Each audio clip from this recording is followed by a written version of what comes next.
What's up, everybody? This is Keith, Copenhagen Guy 231 across the DFS industry. Hope you all are having a good week. I've, personally had a great week. I got a little bit of time extra off of previews after what was an amazing round of 16, and now we're here for the quarterfinals. And I think it's a really fun slate to start out with.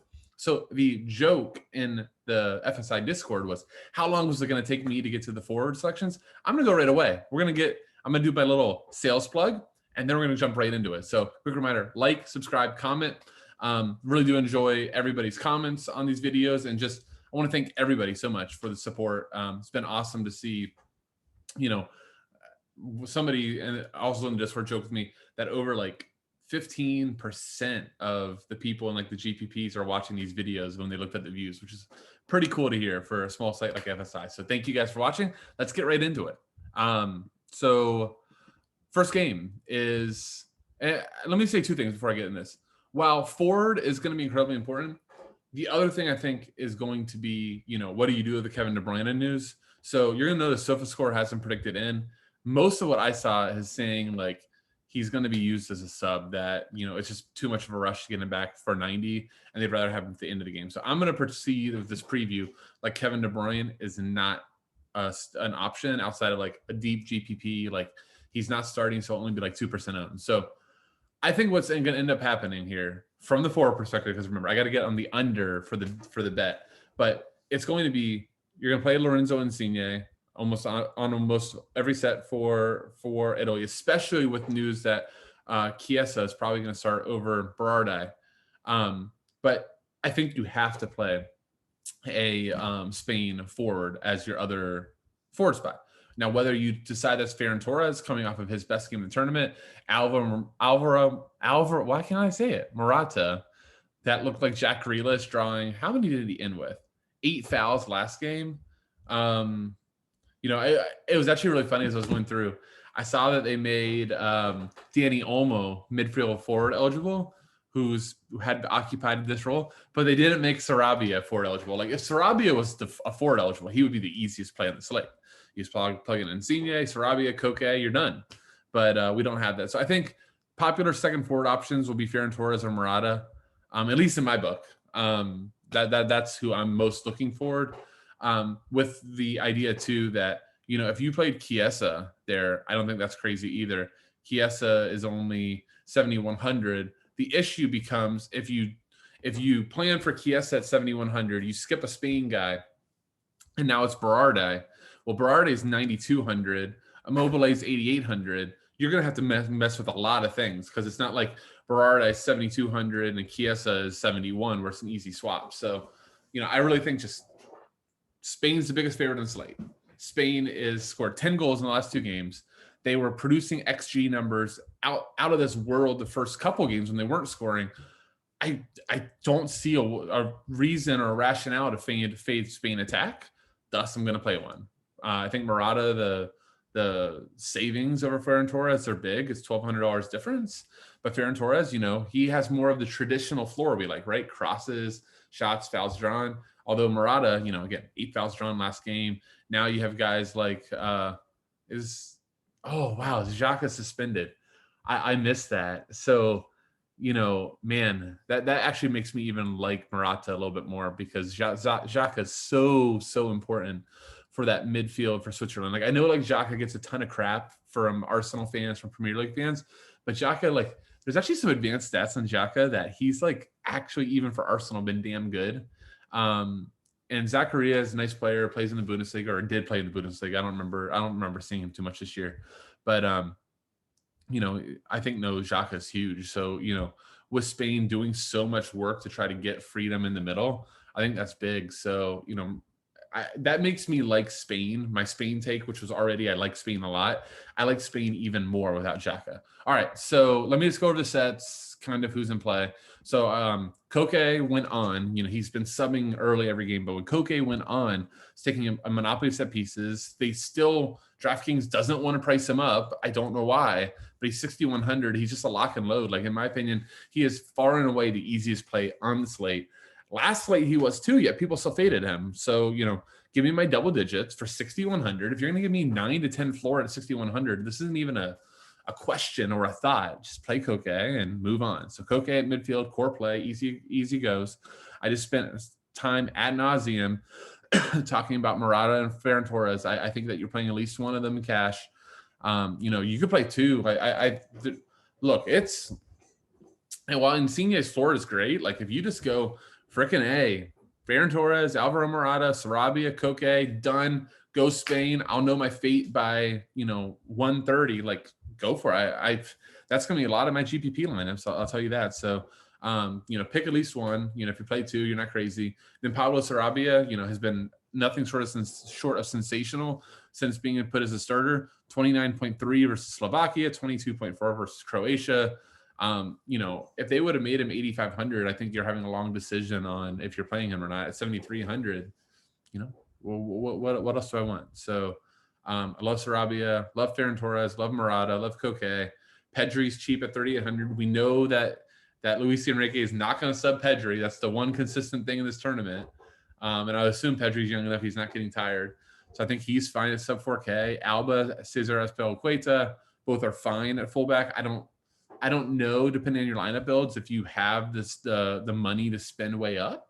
If you do, great. If you don't, I don't think either one of them without a goal or assist is necessarily going to kill you. And goals and assists are always a little bit tough to predict. So great plays, but are they musts? I think that depends on your lineup. Unai Simon, I think that goalie, once again, we're on 2-game slates here, so goalies become that much more important than they do on even a 3-gamer or a 4-gamer. He had a great save and he had a lot of blunders. So, I think Donnarumma is like, what is it, 600 cheaper? Yeah, 600 cheaper. Maybe that's the way to go, especially if you were talking about a Belgium without Eden Hazard with a hampered Kevin De Bruyne. That's a very different lineup versus a really stout Italy team than than if they have them healthy, and they didn't look that great versus Portugal. And I think it's easy to say Italy at this point is much better than Portugal. So maybe save the money with Donnarumma, but if you played Simone, or however you say it, no problem. All right, so enough Spain. Spain's a favorite team on the slate, so that's why I spent so much time. Switzerland, I struggle playing anybody here. You can play the forward. I think here's what I'll say. I would not play anybody for floor because Spain overpossesses the ball so much that it's really hard to take floor. So, your cashy guys like a Ricardo, Zuber, Shaqiri, to me, aren't in play. If you're going to play a Swiss piece, I would be playing a Swiss piece for a goal. Goal is probably going to happen on the counter. So Seferovic has been awesome. And Mbolo was great to start the tournament. It's definitely turned to Seferovic. I'd assume Seferovic, because of the recent goal streak, higher owned than Mbolo. So for GPP, maybe go Mbolo for lowest ownership. But I don't think either of them would play in cash at forward. I know they're cheap. We got Seferovic is 6,500 and Mbolo 6,300. They ain't that cheap. I'd rather find 8,400 for Murata, 7,100 for Chiesa, and just be able to have enough spaces to move around. So, all right, I think that covers Switzerland. Oh, your sets, Ricardo, Shaqiri, split. I mentioned last slate that Ricardo might we'll see if he's still on PKs. He missed one badly versus the US. He was still on PKs. He missed. I can guarantee you he will not take a PK again. I don't know who would. I didn't study it enough. I wouldn't play anybody because of it, just because for Spain. But, that whole I'm going to play Ricardo because he has sets and potential PKs. I think that dream is over. All right, Belgium versus Italy. Let's start on the Italian side. I kind of already have talked about this, but Lorenzo Insigne, he's a core play for me. Just real quick, the core, I forgot to bring up DraftKings, but my core is going to be Lorenzo Insigne, Pablo Sarabia, and Koke, and then choose one of your Spain forwards or Chiesa. So all favorites for me. Oh, I didn't. Geez, I'm way up. Biggest favorite on the slate, Spain minus 161. We actually do have a slight lean for few times in the tournament on the over, and that's because of Spain. So keep that in mind. Italy's plus 138, so slight favorite. Belgium plus 230. Again, big thing. I just want to see where this game is. It's in Germany, so no home field. So obviously the big thing in this game is going to be Kevin De Bruyne playing. SofaScore has it here. Update I looked at earlier today was that De Bruyne was not going to be starting. That was what was on DraftKings from RotoWire. Look in the morning. Do yourself a favor. Look in the morning. Make sure that that news hasn't changed. But even if he does play, it's really hard to see him do for 90. And it's really hard. Belgium has been interesting for the #1 team in the world. They have not been playing on the ball a lot. Like Portugal really stymied them. And I've talked about a lot of this tournament that Belgium, while all the name recognition is there, they're very much like England in the fact that they're not like DFS friendly. Like Thorgan Hazard doesn't cross the ball from his wingback position. We've seen without De Bruyne's been fine, but Carrasco or Dries Mertens had not been good without them. Neither one of them was notching 560K. They really killed me early in the tournament.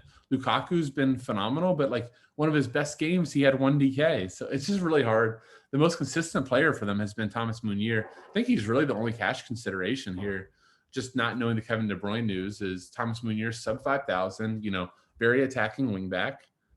And then, from a punt perspective, you want to do like an Axel Witsel, or even I think a guy like John Vertonghen, even in the back three, he's cheap enough. I could see that. So I'm going to jump right to Belgium because I just don't think there's that much to do. Lukaku GPP, I think he's a great GPP play, especially with Donnarumma probably being one of the most popular goalkeepers.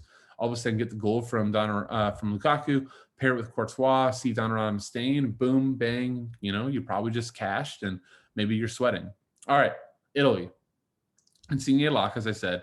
Verratti has been taking some corners and just been looking awesome as a creator for them. He's not very expensive. He's only at 5,200, so I expect him to be very popular and a very, very solid play, especially since we've seen Belgium conceding possession, kind of doing that France style, playing on the counter. So I think Italy's going to likely have more possession here. Verratti, a very, very good possession player. So I think you're going to see a lot of teams with Insigne, Verratti. If Chiesa starts at 7,100, he has to be considered a top cash play. Again, I talked about it earlier. The issue is if you plug him and he's not in, you're going to struggle to find your pivot. So make sure that if you do it, you've planned a couple like 2v2s and 3v3s to make it happen. But he's definitely a good play. My issue is I want Spain. I want multiple Spain pieces. So again, I'm still going to use Spain forward. Immobile, goal or bust. Nico Barella, I mentioned in our Discord earlier today. I think he's an awesome play at 4,300. Really, really good midfielder, very attacking. Just does a little bit of everything. I love him. Spinazzola is up there with Alba, Azpilicueta, and Spinazzola are the best 3 defenders on the slate. Point per dollar, though, because of the price, I think Meunier maybe is the most popular. Certainly good play. No interest in Di Lorenzo. Jorginho is overdue for a PK, it feels like at this point. So, if you want to YOLO that, I have no problem. And then you got your center backs, which they're center backs. So whatever. All right. That's it, guys. We got through the 2 games. I hope that I broke down enough. I think I talked about almost every player. So hopefully that will help. And thank you all just once again. So if you really are enjoying these videos, like, subscribe, comment, really helps. Finally, for prize picks, I think I've lost my last 2. That sucks, but I'm looking forward to getting after it. I do want to give an apologies to prize pick. I was alerted that I just need to refresh my board, that I had been like having my app open and I didn't pull down to refresh the board. They've been having the lines up hours upon hours beforehand. So I thank our partners at Prize Picks. They've been awesome. They've definitely given an extra umph to this Euros in terms of another DFS game. So I will have the picks on my Twitter. Make sure you're following me at GatorGuy231. And just a reminder to give FSI the credit for showing you there and to get 100% match up to $100. Promo code FSI when you sign up. It really does help us and our partners at Prize Picks. And we just are so thankful for that relationship we have with them. Guys, thank you once again so much. This is Keith, aka GatorGuy231. See you.